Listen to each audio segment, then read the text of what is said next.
नमस्कार दोस्तों, स्वागत है आप सबका एक बार फिर से हमारे YouTube चैनल एस्ट्रो नॉलेज में। दोस्तों, आज के इस वीडियो में हम एक 16 वर्ष युवक की कुंडली का विश्लेषण करने जा रहे हैं, जिनके एक रिलेटिव ने मुझे इनके बर्थ डिटेल शेयर किए हैं और एस्ट्रोलॉजी के माध्यम से वो इनके जीवन से जुड़े हुए कुछ प्रश्नों के उत्तर जानना चाहते हैं और साथ ही साथ चाहते हैं कि मैं इनकी कुंडली का पूर्ण विश्लेषण करूं। हर बार की तरह आगे बढ़ने से पहले दोस्तों आपसे निवेदन है, यदि अभी तक आपने हमारे YouTube चैनल एस्ट्रो नॉलेज को सब्सक्राइब नहीं किया है तो आप प्लीज इसे सब्सक्राइब कर दें और बेल आइकन को दबाना ना भूलें। साथ ही साथ दोस्तों, यदि आप सब इसी प्रकार अपनी कुंडली का विश्लेषण करवाना चाहते हैं या फिर मुझसे संपर्क करना चाहते हैं तो स्क्रीन के ऊपर फ्लैश हो रहे व्हाट्सएप नंबर के ऊपर आप मुझसे संपर्क कर सकते हैं और ज्यादा जानकारी के लिए आप नीचे डिस्क्रिप्शन बॉक्स को भी चेक कर सकते हैं। वापस आते हैं इस विश्लेषण के वीडियो के ऊपर और सबसे पहले मैं आप सबों के समक्ष इनके बर्थ डिटेल्स को रख देता हूं। इनका जो जन्म हुआ है वो हुआ है 1 अप्रैल 2004 को। जन्म का समय है रात के 2:55 और जन्म का स्थान है हरियाणा। प्रश्नों की बात की जाए तो कहा गया है कि इनका जो स्वास्थ्य है वो ठीक नहीं रहता है, बार बार चोट लगने की शिकायत रहती है।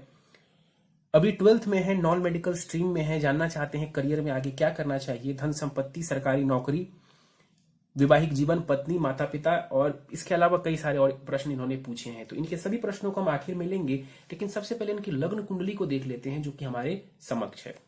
इनकी लग्न कुंडली प्रारंभ होती है 10 नंबर से। 10 नंबर यानी कि मकर लग्न की कुंडली बन जाती है यहाँ पर। और चंद्रमा देव देखें तो वो कर्क राशि में जाकर के विराजमान है, यानी इस जातक की कुंडली बन जाती है मकर लग्न एवं कर्क राशि की। लग्न का मान देखें तो लग्न का मान 10 डिग्री है, लग्न के पास ठीक ठाक बलाबल माना जाएगा। मकर लग्न शनि के द्वारा अधिपत्य किया जाने वाला लग्न है ये। ऐसे जातकों के स्वभाव की बात करें तो ऐसे लोग मेहनती होते हैं, जीवन में संघर्ष करते हैं क्योंकि शनिदेव का ये लग्न बनता है। रहस्यमयी स्वभाव के होते हैं, बहुत जल्दी अपनी भावनाओं को प्रकट नहीं करते हैं दूसरों के सामने। यहां पर लग्नेश को देखें तो शनि जाकर के कुंडली के छठे भाव में बैठे हुए हैं। लग्नेश का जाकर के छठे भाव में बैठना ये एक प्रकार से दुर्योग है या अवयोग है। षडाष्टक दोष यहां पर बना रहे हैं शनिदेव। और इनका जो पहला प्रश्न था स्वास्थ्य से जुड़ा हुआ, उसके पीछे का कारण यहां पर साफ साफ नजर आ रहा है। लग्नेश जाकर के कुंडली के छठे भाव में बैठ रहे हैं, लग्न से 6-8 का संबंध बना करके शनिदेव बैठे हुए हैं। इस वजह से कहीं ना कहीं किसी ना किसी प्रकार के रोग इनको परेशान करते रहते हैं। शनि हालांकि छठे भाव में कारक हो जाते हैं और कंपटीशन वगैरह में सफलता प्राप्त करने के लिए यहां पर स्थिति बढ़िया मानी जाएगी। एक एक करके ग्रहों को देखते हैं। सूर्य को हम सबसे पहले देखें तो तीसरे भाव में सूर्य विराजमान है। यहाँ पर 17 डिग्री के साथ सूर्य बैठे हुए हैं। युवावस्था का ये सूर्य है। इस कुंडली में सूर्य को समझें तो सूर्य अष्टमेश है, अकारक ग्रह है, कारक ग्रह नहीं है। इस कुंडली में सूर्य जाकर के तीसरे भाव में बैठे हुए हैं। तीसरे भाव में सूर्य बैठे हुए हैं। अष्टम भाव से यहां पर ध्यान से देखें आप तो अष्टम भाव से भी ये 8 घर दूर है, यानी कि 6-8 का संबंध जैसे यहां पर शनि ने लग्न से बनाया था वैसे ही सूर्य ने अष्टम भाव से बना लिया। ये भी स्वास्थ्य के लिहाज से बहुत बढ़िया हम इसको नहीं कह सकते हैं। यहां पर सूर्य बैठ करके हालांकि इनके साहस को, इनके पराक्रम को बढ़ाने वाले होंगे, तो साहस पराक्रम की वृद्धि के लिए यहां पर सूर्य का बैठना बढ़िया माना जाएगा। जातक को ये पराक्रमी बनाएगा। अपनी मेहनत से, अपने कॉन्फिडेंस से ये कई सारी चीजों को करने वाले होंगे और जीवन में आने वाली परेशानियों को यदि दूर करना चाहते हैं तो आप अपनी मेहनत से, अपनी हिम्मत से उसको दूर कर सकते हैं। सूर्य की दृष्टि भाग्य भाव के ऊपर पड़ेगी तो जातक अपने पराक्रम से ही अपने भाग्य का निर्माण करेगा। क्योंकि सूर्य कारक नहीं है तो हम ये नहीं कह सकते कि सूर्य यहां पर दृष्टि डाल करके भाग्य में वृद्धि कर देंगे। जातक अपने पराक्रम से जरूर अपने भाग्य का लाभ यहां पर उठा सकते हैं। चतुर्थ भाव को देखें, सुख का स्थान है ये। बुध और राहु की युति कुंडली के चतुर्थ भाव में हो रही है। बुध और राहु यदि कुंडली में एक साथ बैठ जाए तो इसको हम जड़त्व दोष कहते हैं। तो जड़त्व दोष यहां पर बना हुआ है बुध और राहु का। और चौथे भाव में इनका बैठना माता से संबंधित सुखों के लिए बढ़िया इसको हम नहीं कह सकते हैं। घर में कलह की स्थिति देखने को मिल सकती है और सुखों में किसी न किसी प्रकार की कमी रह सकती है। या तो भौतिक सुख सभी हैं लेकिन मन अशांत है, या किसी न किसी प्रकार से घर में कोई टेंशन चल रहा है, इस प्रकार की दिक्कत देखने को मिल सकती है। यहां पर बैठा हुआ राहु जातक को विदेश लेकर के जा सकता है। माता के स्वास्थ्य का आप ध्यान रखिए। राहु की दृष्टि पड़ेगी अष्टम भाव के ऊपर, अपने भी स्वास्थ्य का ध्यान रखने की जरूरत है। दसम भाव को राहु केतु इस कुंडली में प्रभावित कर रहे हैं। कई सारी कुंडलियों में मैंने बताया है, इस बात को सैकड़ों बार बता दिया है कि राहु केतु दसम भाव को प्रभावित करें। इस एक्सिस पर यदि वो बैठे हुए हैं तो 90% केसेस में जो राहु केतु है वो करियर में स्टेबिलिटी को बहुत कम कर देते हैं, यानी कि करियर में फेरबदल की स्थिति देखने को मिलती है। हो सकता है जातक टॉप करे लेकिन एक समान स्थिति करियर में नहीं रहेगी। राहु की दृष्टि पड़ेगी विदेश भाव खर्च भाव के ऊपर, तो विदेश की यात्राएं, धन का व्यय, अपने सुख सुविधाओं के लिए यहां पर जातक अपने धन का व्यय करने वाला होगा। बुध को देख लें तो 6 डिग्री के साथ यहां पर बाल अवस्था में बुध बैठे हुए हैं। इस कुंडली में बुध भाग्येश हैं और साथ ही साथ वो षष्ठेश भी हैं। क्योंकि उनकी मूल त्रिकोण राशि भाग्य भाव में जा रही है तो कारक ग्रह ही माने जाएंगे यहां पर बुध। केंद्र त्रिकोण राजयोग बना करके यहां पर बुध बैठे हुए हैं। और देखें यहां पर सुख भाव में बुध बैठा हुआ है तो सुखों को तो देने वाला होगा, लेकिन किसी ना किसी प्रकार की टेंशन भी रह सकती है, कंसंट्रेशन की परेशानी देखने को मिल सकती है। क्यों? क्योंकि बुध के साथ राहु यहां पर बैठ गए। जातक बुद्धिमानी होगा, बुद्धिमान होगा, लेकिन चूंकि राहु साथ में बैठ गए तो एक चीज के ऊपर लग करके जातक कार्य नहीं कर पाता है, ये परेशानी देखने को मिलती है।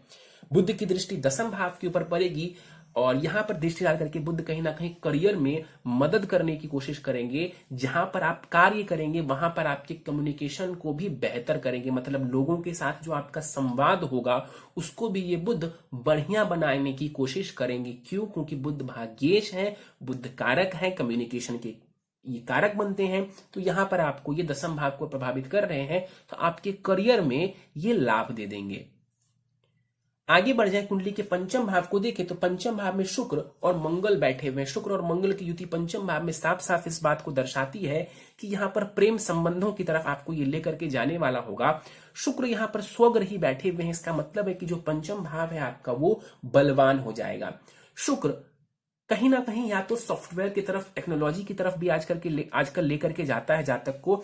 इसके अलावा मीडिया इंडस्ट्री को दर्शाता है शुक्र। मीडिया इंडस्ट्री, फैशन इंडस्ट्री को जो है ये शुक्र दर्शाता है, तो इस तरफ भी आपका रुझान ये लेकर के जा सकता है। अदरवाइज कंप्यूटर की तरफ, इलेक्ट्रॉनिक्स की तरफ भी शुक्र लेकर के जाते हैं। और साथ में मंगल बैठे हुए हैं तो एक टेक्निकल क्षेत्र यहां पर जुड़ जाएगा आपकी शिक्षा से। शुक्र इस कुंडली का योग कारक ग्रह है। क्यों? क्योंकि वो पंचमेश भी है और कर्मेश भी है। त्रिकोण के भी स्वामी ग्रह है शुक्र, केंद्र के भी स्वामी ग्रह है शुक्र। और यहां पर बहुत ही अच्छी स्थिति में केंद्र त्रिकोण राजयोग बना करके, यदि हम कर्म स्थान से देखें तो केंद्र त्रिकोण राजयोग बना करके शुक्र पंचम भाव में विराजमान है। अपने साधारण राशि में यहां पर शुक्र बैठे हुए हैं। शिक्षा के लिए ये स्थिति बढ़िया है। मन लगा करके आप पढ़ाई करिए, यहां पर शुक्र आपको अच्छी सफलता देने वाले होंगे। शुक्र 3 डिग्री के साथ यहां पर मृत अवस्था में है। यदि शुक्र को बलवान बना लिया जाए तो शुक्र की दृष्टि जो कुंडली के लाभ स्थान के ऊपर पड़ेगी, ये आपको आजीवन आपके ज्ञान के माध्यम से धन का लाभ करवाने वाली होगी। और साथ ही साथ हो सकता है संतान के भी माध्यम से आपको लाभ जीवन में देखने को मिले। तो शुक्र की स्थिति यहां पर बढ़िया है। प्रेम संबंधों में भी सफलता देने वाला होगा ये शुक्र, शिक्षा में भी सफलता देने वाला होगा और संतान भी आपको ये शुक्र बढ़िया देने वाला होगा। मंगल को देख लेते हैं। मंगल 12 डिग्री के साथ युवावस्था में यहां पर बैठा हुआ है। इस कुंडली में मंगल एक समग्रह है, वो सुखेश है और साथ ही साथ वो लाभेश भी है। समग्रह माने जाएंगे। यहां पर पंचम भाव में जाकर के मंगल बैठे हुए टेक्निकल क्षेत्र की तरफ, ये शिक्षा में आपको रुझान दिलवा सकते हैं। केंद्र त्रिकोण राजयोग यहां पर मंगल का भी बन रहा है। चतुर्थ भाव से देखें तो कहीं ना कहीं आपको सुखों को ये भी देने वाले होंगे। मंगल की दशा चलती है तो सुखों को ये भी देने वाले होंगे। मंगल की दृष्टि लाभ स्थान के ऊपर पड़ेगी तो आप अपनी मेहनत से धन का लाभ करने वाले होंगे। मान सम्मान का भी लाभ आपको देखने को मिलेगा।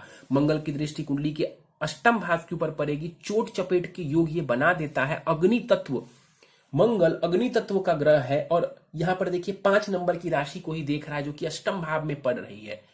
यहां पर मंगल की दृष्टि स्वास्थ्य संबंधित परेशानी, चोट चपेट के योग यहां पर लगवा सकते हैं आपको।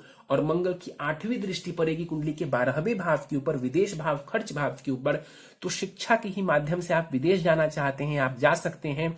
धन का व्यय भी यहां पर ये मंगल करवाएगा, धन देगा भी और धन का यहां पर व्यय भी ये मंगल करवाएंगे आपको। तो मंगल यहां पर मिक्स्ड रिजल्ट्स देने वाला है आपको, क्योंकि बहुत शुभ ग्रह हम नहीं कह सकते इस कुंडली में मंगल को, लेकिन इसकी प्लेसमेंट त्रिकोण में हुई है। इस वजह से ये मंगल अपनी दशा में आपको बढ़िया ही लाभ देगा, नुकसान नहीं करेगा। शनि को देख लेते हैं। कुंडली के 6ठे भाव में शनि बैठे हुए। जैसा मैंने कहा कि शनि यहां पर कारक जरूर हो जाते हैं, लेकिन लग्न से देखें, लग्न है आपकी पर्सनालिटी, लग्न है आपका स्वास्थ्य। और लग्न से यदि शनि को देखें तो ये षडाष्टक दोष बना करके बैठे हुए, इस वजह से ये आपको स्वास्थ्य संबंधित थोड़ी परेशानी खड़ी कर सकते हैं। यहां पर शनि बैठे हुए हैं मेहनत करेंगे तो शत्रुओं के ऊपर हमेशा ही आप विजय प्राप्त करेंगे। चाहे जितने भी शत्रु आए उसके ऊपर आप विजय प्राप्त करेंगे। कंपटीशन में आप सफलता प्राप्त करने वाले होंगे। शनि की दृष्टि पड़ेगी कुंडली के अष्टम भाव के ऊपर, आपकी आयु को ये बढ़िया करेंगे। ध्यान से समझिए, शनि इस कुंडली में लग्नेश भी है।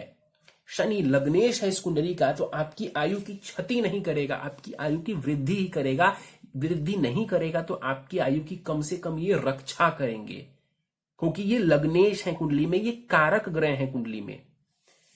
छठे भाव में बैठ गए तो जरूर इनकी कारकता में कमी आ जाएगी, लेकिन फिर भी यहां पर यदि आप अपने स्वास्थ्य को बढ़िया बना करके रखने का प्रयास करेंगे तो शनि भी आपको लाभ देंगे। शनि की दृष्टि विदेश भाव के ऊपर पड़ेगी। विदेश जाना चाहते हैं इस कुंडली में, ध्यान से देखें तो विदेश जाने के योग मौजूद है। शनि भी आपको विदेश लेकर के जा सकते हैं।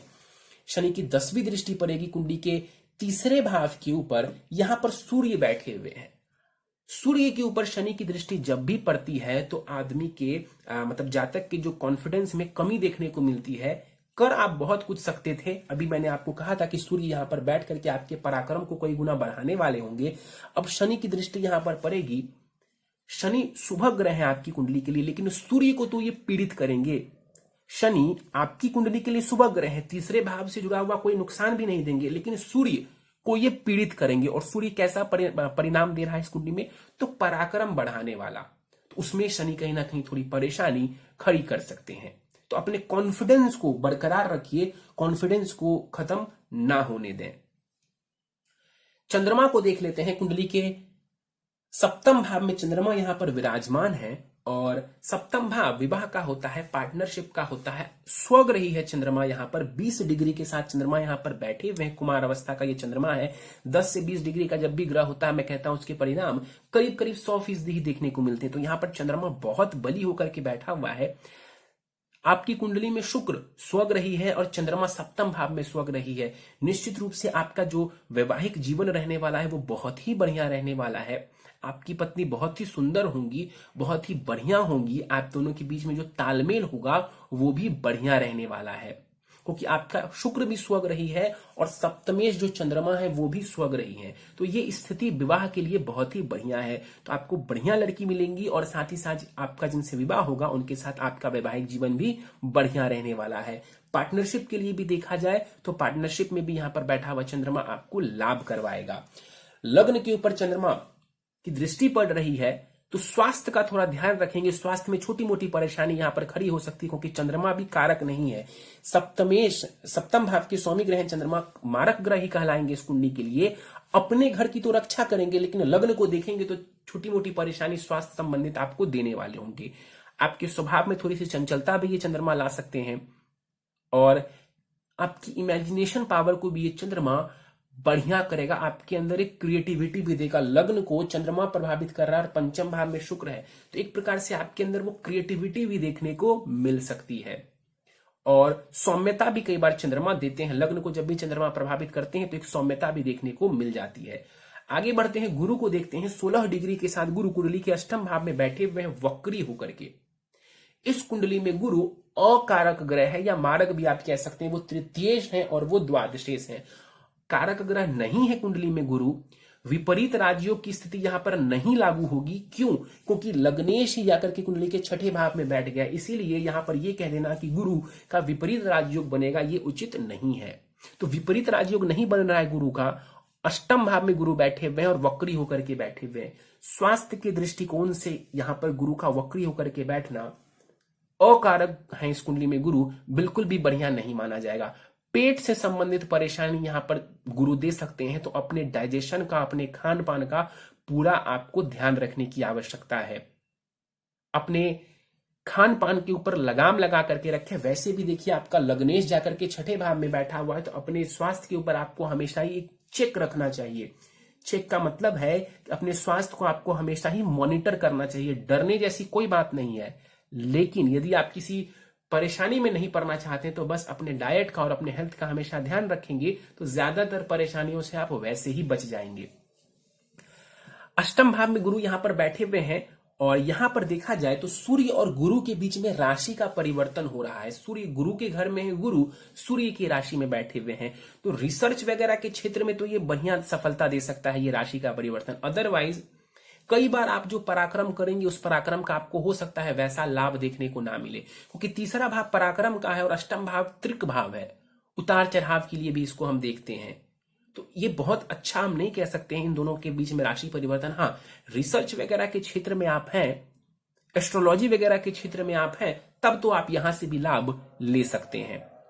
यहां पर बैठे हुए हैं गुरु, ससुराल पक्ष की तरफ से उतार चढ़ाव, मतलब वहां से रिश्तों में उतार चढ़ाव देखने को मिल सकता है, लेकिन धन से जुड़ी हुई स्थिति वहां पर भी आपको लाभ में ही देने वाली है, मतलब लाभ देने वाली है। वहां से हो सकता है धन का लाभ आपको देखने को मिले ससुराल पक्ष से।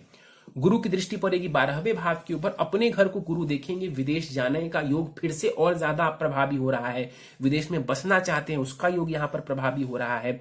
धन का व्यय गुरु करवाएंगे, लेकिन गुरु यदि व्यय करवाएंगे तो सही चीजों के ऊपर व्यय करवाएंगे। गुरु की दृष्टि पड़ेगी द्वितीय भाव के ऊपर, मेहनत के माध्यम से ही सही, लेकिन गुरु आपको धन देने वाले होंगे।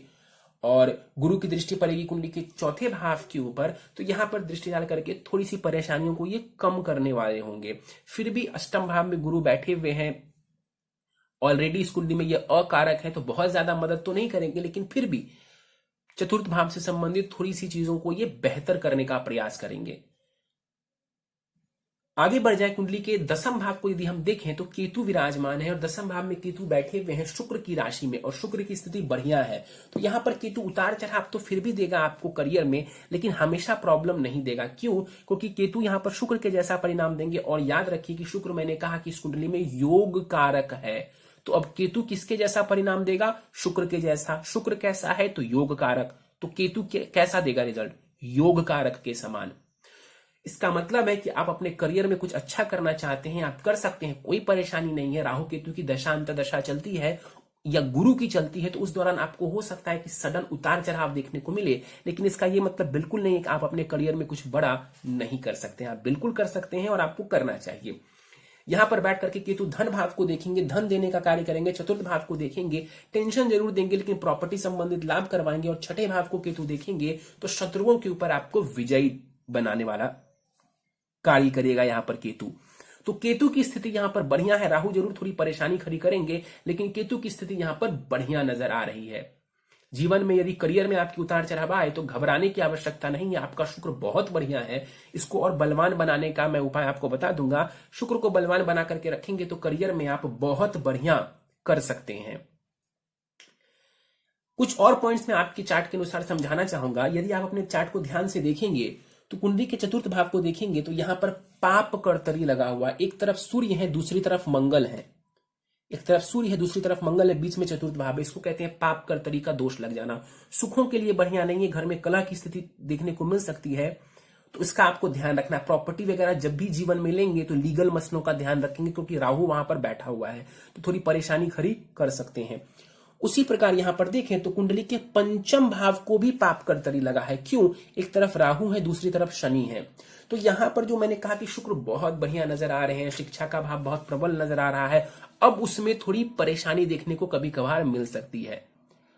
बिल्कुल ये मतलब मत समझिए कि अब बिल्कुल खराब हो गया और आपको शुक्र के स्वग्रही होने का कोई फायदा नहीं है, मंगल के केंद्र त्रिकोण राज्यों का कोई फायदा नहीं है। नहीं, ऐसा बिल्कुल नहीं है, आपको फायदा है। लेकिन मान लीजिए कि जहां आपको 100 में से 100 मिलने वाला था, अब 100 में से 90 मिलेगा या 85 मिलेगा, बस इतना का फर्क यहां पर आएगा, क्योंकि यहां पर पाप कर्तरी लग गया है। दशाओं की बात कर ले तो फिलहाल आपको केतु की दशा चल रही है, जो कि 11 अगस्त 2023 तक रहने वाली है। केतु में गुरु की अंतर दशा चल रही है फिलहाल, जो कि 5 जुलाई 2021 तक रहने वाली है। तो केतु की दशा चल रही है फिलहाल, अभी आप शिक्षा ग्रहण कर रहे हैं, ठीक है। ये समय अपने स्वास्थ्य का थोड़ा आप ध्यान रखिए, क्योंकि गुरु की अंतरदशा फिलहाल चल रही है। शुक्र की महादशा, जिस शुक्र की मैं बात कर रहा था कि योग कारक है, बहुत ही पॉजिटिव है, उस शुक्र की महादशा 11 अगस्त 2023 को आपको आएगी। आपके जीवन में 20 वर्षों के लिए, आपकी कुंडली कैसी भी हो, याद रखिए कि शुक्र सबसे बढ़िया ग्रह है, सबसे अच्छी स्थिति में बैठा हुआ है। षडबल में शुक्र 1 नंबर पर है, यानी कि इस कुंडली का सबसे पावरफुल ग्रह यदि कोई है तो वो शुक्र है। सबसे बड़ा कर्ता धर्ता कोई है तो वो शुक्र है। और मैंने बार बार कहा है कि रिजल्ट किसके अनुसार मिलते हैं। अभी मैंने कह दिया कि राहु ये परेशानी खड़ी करेगा, सूर्य ये, लेकिन कब वो परेशानी देंगे? जब उनकी दशा आएगी। या कोई ग्रह कब आपको शुभ रिजल्ट देंगे? सबसे ज्यादा जब उनकी दशा चलेगी। तो शुक्र की दशा आपको आने वाली है 2023 के अगस्त में, तैयार हो जाइए। मेहनत करते रहिए। ये शुक्र आपको जीवन में सब कुछ दे करके चला जाएगा। जितनी चीजें आप सोचते होंगे, भौतिक सुख और जॉब और करियर, विवाह, सब कुछ, प्रेम संबंध, ये सब कुछ शुक्र आपको देने वाला है। तैयार हो जाइए, मेहनत करिए और कुछ उपाय करेंगे तो और भी ज्यादा लाभ देखने को आपको मिल जाएगा। सीधे आपके प्रश्नों को लेते हैं। स्वास्थ्य ठीक नहीं रहता है। बड़े आसान शब्दों में मैंने आपको समझाया कि शनि का यहां होना, गुरु का होना और सूर्य का वहां पर बैठना आपके स्वास्थ्य के लिए बढ़िया नहीं है।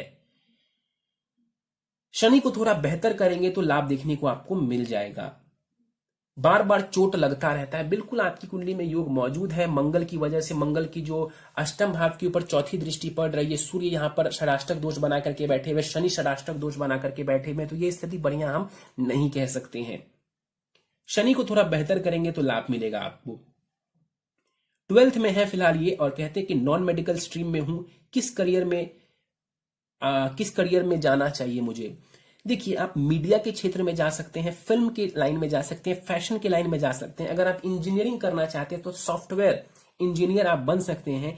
कंप्यूटर इंजीनियरिंग के क्षेत्र में आप बहुत अच्छा कर सकते हैं। टेक्निकल क्षेत्र भी आपके लिए उतना ही बढ़िया है, कोई दिक्कत वाली बात नहीं है। नई नई टेक्नोलॉजी के बारे में पता करिए और उसके बारे में जानिए और उसके बारे में रिसर्च करने का प्रयास करिए। आप बहुत अच्छा कर सकते हैं टेक्नोलॉजी के क्षेत्र में। क्रिएटिव बनाइए, अपने नॉलेज में थोड़ी सी क्रिएटिविटी डालिए, आपको बहुत लाभ देखने को मिलेगा। तो टेक्निकल क्षेत्र आपके लिए बहुत बढ़िया है। यदि आप फैशन, मीडिया, इन सब में नहीं जाना चाहते हैं, कोई दिक्कत नहीं है। कंप्यूटर की ही लाइन में आप जाइए, इंजीनियरिंग कीजिए आप, और जितनी भी नई नई तकनीक आ रही है मार्केट में उसके बारे में जानिए। रिसर्च वाले जो माइंड है उसको बढ़ाइए, उसमें आपको बहुत ज्यादा ग्रहण लाभ देंगे, वो मैं देख पा रहा हूं। शुक्र लाभ देगा, बुध लाभ देगा, राहु लाभ देगा और गुरु भी आपको लाभ देगा, और कुछ हद तक केतु भी। तो रिसर्च, कहीं ना कहीं नई नई जो चीजें हो रही हैं दुनिया में, उसके बारे में जानकारी हासिल करिए, आपको लाभ होगा। अपने ही क्षेत्र से जुड़े हुए मैं आपको कह रहा हूं। धन संपत्ति के योग के बारे में जानना चाहते हैं। देखिए, धनेश जो है शनि, वो जाकर के छठे भाव में बैठे हुए हैं, ये ज्यादा अच्छा नहीं कह सकते हैं। लाभेश की स्थिति बहुत बढ़िया है, एक प्रकार से धन योग बना रहे हैं मंगल। यहां पर त्रिकोण में जाकर के बैठ गए तो धन आता हुआ तो दिख रहा है, लेकिन जो सेविंग वाला धन है, जो पैतृक संपत्ति वाला है, वो शनि जाकर के कुंडली के छठे भाव में बैठा हुआ। तो अपनी सेविंग्स का ध्यान रखेंगे और अपनी पैतृक संपत्ति को भी सोच समझ करके उसका इस्तेमाल करेंगे। सरकारी नौकरी के योग के बारे में जानना चाहते हैं। सरकारी नौकरी के पीछे मत भागिएगा, सरकारी नौकरी ही लगे तभी कुछ होगा। जो नौकरी मिले, अच्छी नौकरी मिल सकती है आपको, बहुत अच्छी नौकरी मिलेगी आपको। मैं आपको कहता हूं, शुक्र की महादशा आपको आ रही है, लेकिन सरकारी के चक्कर में पड़ेंगे तो हो सकता है कि बहुत विलंब की स्थिति हो जाए, क्योंकि सूर्य की स्थिति कोई बहुत जबरदस्त नजर नहीं आ रही है और शनि की दृष्टि भी सूर्य के ऊपर पड़ रही है। दसम भाव में राहु केतु का प्रभाव है, तो सरकारी नौकरी के चक्कर में बैठेंगे तो काफी विलंब की स्थिति देखने को मिल जाएगी। और जितने भी बड़े बड़े लोगों का आप नाम सुनते हैं, सुंदर पिचाई हो जाए या सत्या नडेला हो जाए, जितने भी माइक्रोसॉफ्ट के हैं या फिर गूगल के सीईओ हैं, वो सरकारी नौकरी के चक्कर में नहीं पड़े। तो इन सब चीजों में मत पड़िए। आपकी कुंडली में अच्छे योग हैं, अच्छी नौकरी करने के योग हैं, लेकिन सरकारी नौकरी के चक्कर में हो सकता है आपको विलंब हो जाए।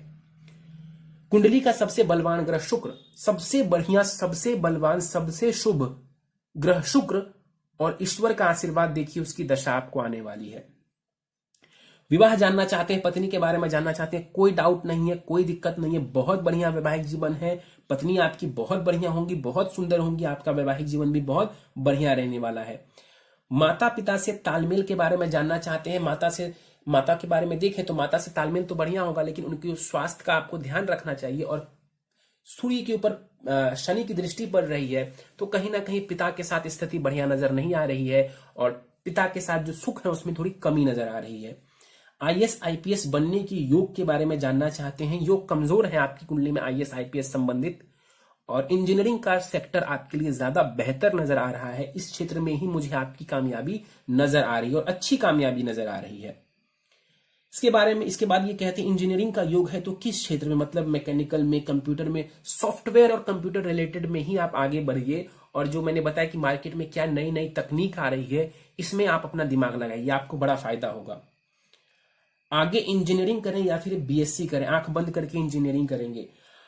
विवाह किस उम्र में करें? विवाह आपका समय पर हो जाएगा। विवाह, आप शुक्र की दशा आ रही है, आपको शुक्र की दशा में ही आपका विवाह हो जाएगा।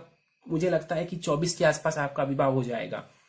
आपको कर भी लेना चाहिए, कोई ऐसी दिक्कत वाली बात नहीं है। सबसे पहले अपने करियर को बना लीजिए। करियर बन जाता है तो वो उम्र 24 होती है या 28 होती है, आपको उसके लिए टेंशन लेने की जरूरत नहीं है।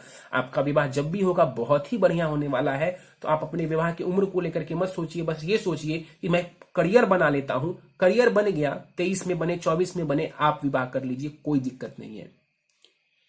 उपाय पर जाने से पहले आपकी नवमांश कुंडली को देखते हैं। नवमांश कुंडली आपकी 1 नंबर से प्रारंभ होती है, बलवान स्थिति है, वहां पर मंगल स्वग्रही बैठे हुए हैं, मंगल की स्थिति बढ़िया हो रही है, तो इंजीनियरिंग का क्षेत्र आपके लिए बढ़िया है। शनि वहां पर स्वग्रही है, तो शनि और मंगल दोनों की स्थिति बढ़िया है, शुक्र की भी स्थिति बढ़िया है। तो जो मैंने क्षेत्र आपको बताए हैं, ये सारे ही क्षेत्र, चाहे वो फिल्म लाइन हो, मीडिया लाइन हो, सॉफ्टवेयर इंजीनियरिंग हो, नई नई तकनीक से जुड़ने वाली जो बात हो, ये सब कुछ आपका नवमांश भी आपको सपोर्ट करने वाला है।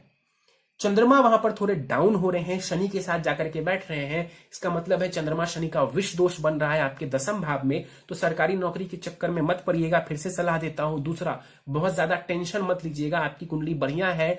और अभी यदि कोई परेशानी चल रही है तो वो परेशानी शुक्र की दशा में ना के बराबर हो जाएगी या तो पूरी तरह खत्म हो जाएगी। तो टेंशन लेने की जरूरत नहीं है, आपका जो फ्यूचर है आने वाला वो बहुत ही बढ़िया है। सूर्य की स्थिति ठीक है D9 चार्ट में, तो सूर्य से भी आप लाभ ले सकते हैं, अपने पराक्रम से आप लाभ ले सकते हैं। और गुरु वहां पर पीड़ित है, राहु के साथ जाकर के बैठा हुआ है, तो अपने पेट से संबंधित रोगों का आपको ध्यान रखने की जरूरत है और अपने स्वास्थ्य का आपको बहुत बढ़िया से ध्यान रखना है। डरने जैसा कुछ भी नहीं है, बस अपने फिटनेस का आप ख्याल रखेंगे। उपाय के ऊपर चलते हैं। प्रथम उपाय है आपके लिए ओपल रत्न 7 रत्ती का ओपल करीब आपको धारण करना है। दाहिने हाथ की प्रथम उंगली इंडेक्स फिंगर में चांदी की अंगूठी में शुक्ल पक्ष की शुक्रवार की प्रातः काल को नित्य ओम शुम शुक्राय नमः इस मंत्र का 108 बार जाप करेंगे। अभी से नहीं तो शुक्र की महादशा जब से चलती है तब से आपको ये उपाय जरूर करने चाहिए। हर बुधवार गणेश जी को मंदिर जाकर के दूर्वा अर्पित करेंगे, एक एक करके दूर्वा चढ़ाएंगे उनके चरणों में और मंत्र बोलेंगे ओम गंग गणपतये नमः, ओम गंग गणपतये नमः। इससे आपको बहुत लाभ देखने को मिलेगा। केतु की दशा चल रही है जब तक, तो कुत्ते को रोटी खिलाएंगे। जो स्ट्रीट डॉग्स होते हैं, जो रोड पर ये कुत्ते दिखते हैं आपको, उनको रोटी बिस्किट कुछ भी खिलाएं, आपको रोज खिलाना चाहिए। कम से कम केतु की दशा तक तो आपको करना ही चाहिए। अगर संभव हो तो आजीवन करें, आपको बहुत लाभ देखने को मिलेगा। नहीं तो कम से कम केतु की दशा में कीजिए।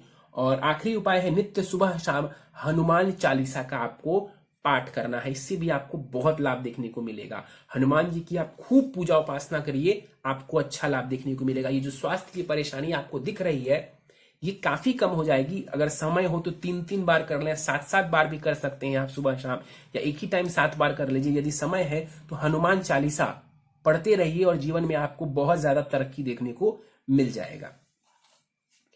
चलिए तो दोस्तों, ये था इस 16 वर्ष युवक की कुंडली का विश्लेषण।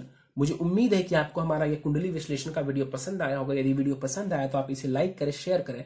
अभी तक आपने हमारा YouTube channel astro knowledge subscribe नहीं किया है तो आप प्लीज इसे सब्सक्राइब कर दें और बेल आइकन को दबाना ना भूलें। साथ ही साथ दोस्तों, यदि आप सभी इसी प्रकार अपनी कुंडली का विश्लेषण करवाना चाहते हैं या फिर मुझसे संपर्क करना चाहते हैं तो स्क्रीन के ऊपर फ्लैश हो रहे व्हाट्सएप नंबर के ऊपर आप मुझसे संपर्क कर सकते हैं। और ज्यादा जानकारी के लिए आप नीचे डिस्क्रिप्शन बॉक्स को भी चेक कर सकते हैं। इस वीडियो में फिलहाल इतना ही दोस्तों, आप सभी का बहुत बहुत धन्यवाद।